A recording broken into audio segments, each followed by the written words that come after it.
3 days strong. Come on, guys. We've been being consistent, and I'm trying to be consistent. 3 days strong.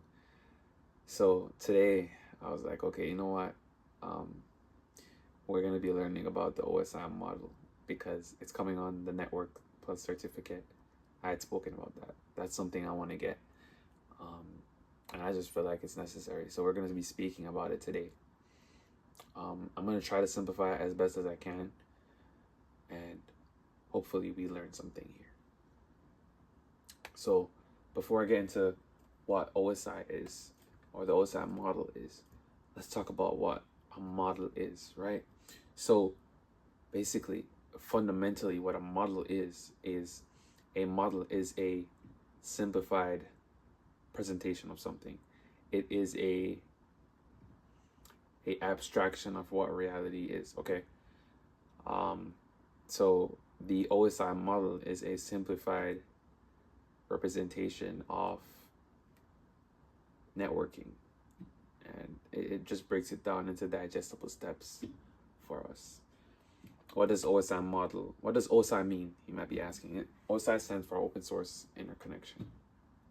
The OSI model has 7 layers, 7 key layers. You understand these 7 key layers? That's it. It's just 7 layers. Now it can get a little bit more nuanced, right? I mean, networking is complicated, but it's also simple. So let's I'm not gonna get too complicated about it. We're gonna just learn a little bit of terms, just a little bit, but it's nothing hard. So the 7 layers. First, we need to start with the first layer. The first layer is the physical layer, and we're gonna build it like a building. So it's building blocks. So we have our first layer of the building. It's the physical layer. What does the physical layer have to do with networking? So the physical layer has to deal with literally just the cable that connects computers, the Ethernet cable. I think I have one. I think I had one. Okay, so this is a Ethernet connector. This is the connector, but this is the wire itself. There's different types of Ethernet connection. No, yeah, there's different categories. There's different types of wires. This is just one of them, Ethernet connection. And when we talk about sending data through wires, we're talking about ones and zeros because the computer talks in ones and zeros. If you don't know, it's just ones and zeros, okay? So this is the physical connection. Next up, we're going to be talking about the data link layer. So what is the data link layer? What is it used for? What is it about? Okay, so the data link layer, in a nutshell, basically what the data link layer does is it acts as a, like, you know, if someone's at a the guys that are like you're going about you're driving, the guys on the street with the indicators, and they're like, go this way, go that way when there's traffic. That's basically what the data link layer is about. It's about forwarding data to the right place, to the place that it's supposed to end up.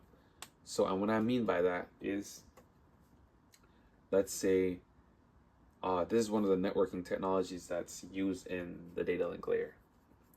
It's called a switch.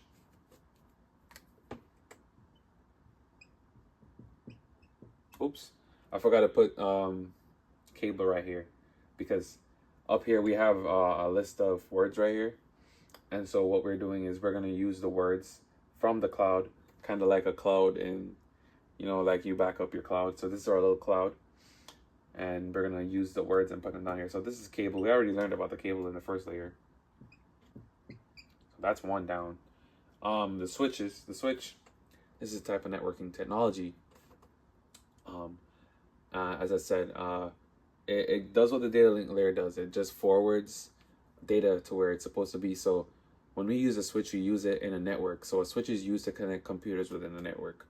And you might have like 4 different computers. You plug it in the switch, and you have 4 computers, and you have a network. Normally, you connect the switch to the router. Okay, but this is this is a physical technology used in the data link layer. So just to give you an idea of a connection. Also, before I go there, let me just add, in the data link layer, there's something called a MAC address. This is the address that comes built into all computers. A physical address that comes built into all computers. It comes built in your NIC card that's on your computer. It's network ID card. Your NIC card is called the network ID card.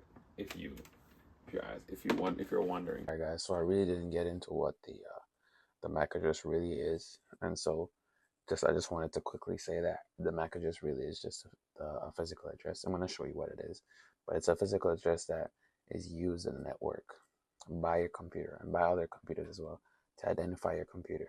And so when you want to send data to another computer, they have to look and see if they can find your physical address, and they'll send it, just like if you're sending a letter to somebody. Okay, so if we come here and we go to a command prompt, so you're just typing cmd, and there's this command,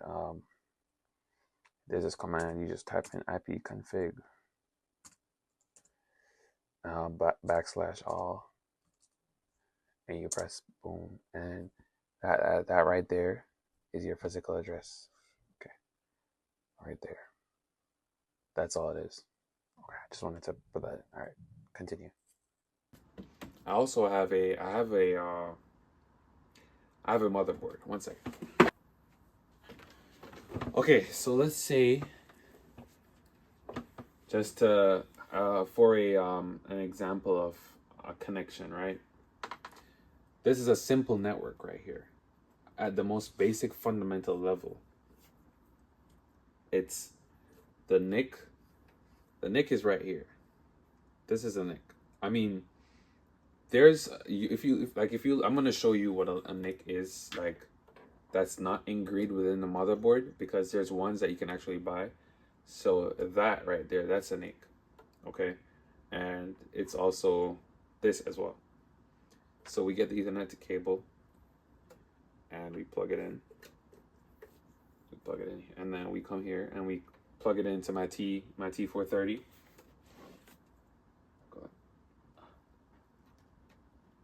And just like that, that's a simple network right there. Data is sent through the wires. Boom. Because I just wanted to show you just a representation of what happens. Now, what would happen if we were using a switch? I don't have a switch personally, but let's say that this was a switch, the computer was a switch. You'd have multiple ports, pop, pop, pop, and then there would be multiple computers connecting to the switch.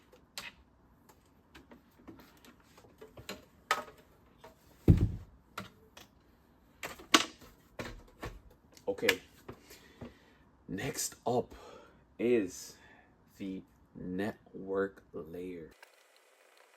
They say your network is your net worth. It's an interesting quote right there. But the network layer, as it pertains to IT, this is the layer that is used to route information between networks. So you have different type of networks. You have a local area network, you have the wide area network, and in the networking layer, it's just basically it's like a data link. It's like data link layer, but on a wider scale. Okay, so you connect networks, like my house is connected to another house with another router. The routers are connected, and that's a network layer. That's how data is sent on a wider scale. Okay, so In the network layer, we have right here, we have routers. The routers, most people are familiar with routers because we all have them in our house. That's the type of technology that's used in the network layer. Okay, so in the network layer, we also have something called an IP address. Okay, so um, an IP address, that word IP, it basically stands for Internet Protocol, right? This is a protocol that's used to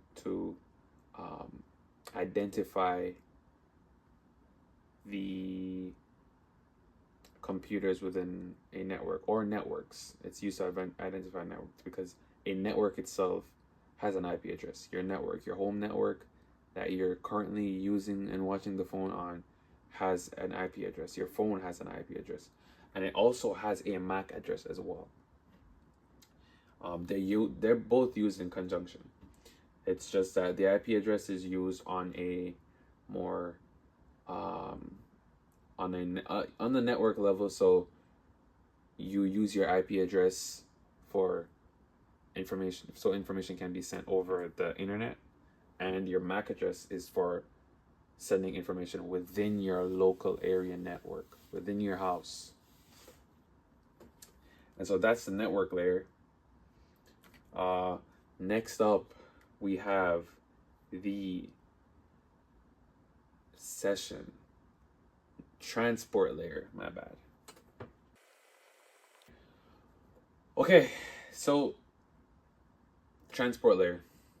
What is it about? Basically, the role of transport layer is to.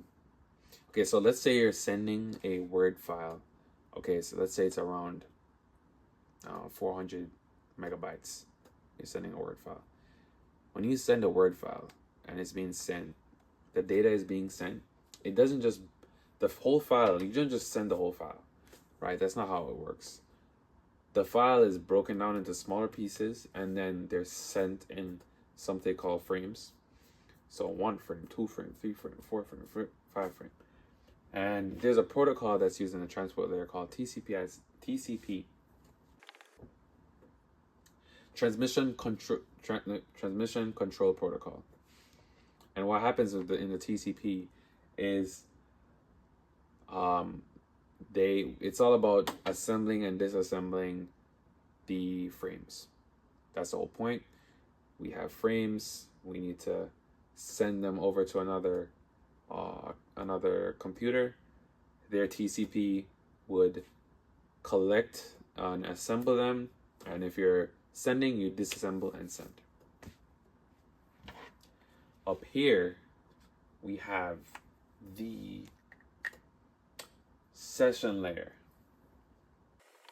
Okay, so our building is getting a little big now. We have 1, 2, 3, 4, 5, 6. 1, 2, 3, 4. We have 5 layers. We have 2 more. So the whole point of the session layer is just to make a connection. Really and truly, it's about making a connection between, like, let's say you open up a browser. The whole point of the session layer is to make a session for the computer and the server for whatever application you're using. So if you, for example, you're on Google, you have to make a session with the Google servers to access their resources. That's all the session layer is about. It's about making a connection. And 6, we have the presentation layer. So the presentation layer, it's all about encryption right here. Just forgot to turn it on. Yep. Yeah, let me just take all this out. Basically, encryption. It's all about encryption right here. So when I say encryption, what do I mean by being what does it mean to be encrypted? So it's basically when you encrypt something, you're putting it, you're making that information. You have a piece of information that you don't want people to be able to understand, and so you kind of what's the word? You flip the information in ways that so that the other person can't understand what's happening, and you have to be able to de-encrypt what what the uh, um, what the information is about. That's where cryptography comes from. Trying to understand what the information is about, because people don't want you to know what the information is about. I think I'll have a better definition up here somewhere, just in case, because I just forgot exactly the definite definition for encryption. But that's the whole gist of encryption, because when you're sending data, there's hackers obviously, and if we're sending data over the network, we don't want people to be able to jump in between you sending it, your information, and be able to read it just like that. So they encrypt it. That's the whole reason for encryption.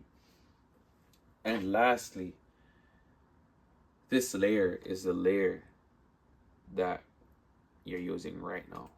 It's called the application layer, and this is where most of us live. This is where we do most of our work. Most of our lives are spent in the application layer. There we go, the application layer. In the application layer, it's just applications. So you have your browsers. That's where they stay. You know what I'm saying? Your Chromes of the world, your Googles of the world. You have your what's an app? Brain freeze. Twitter, something. Whatever app you have, it's all in the application layer. So these are the 7 layers. You have your physical layer, your data link layer, your network layer, your transport layer, your session layer, your presentation layer, and then last but not least, the application layer. So that's really it. That's all the OSI model is about. And if you can really dive deep into these specific layers, try to have a better understanding of them, then that's all networking is, right? I hope that was helpful though. I tried my best to be able to express it in such a manner that it would be helpful. Obviously, I'm not the most adept in IT as yet, but based on my understanding, this is really this is all it is, really. And so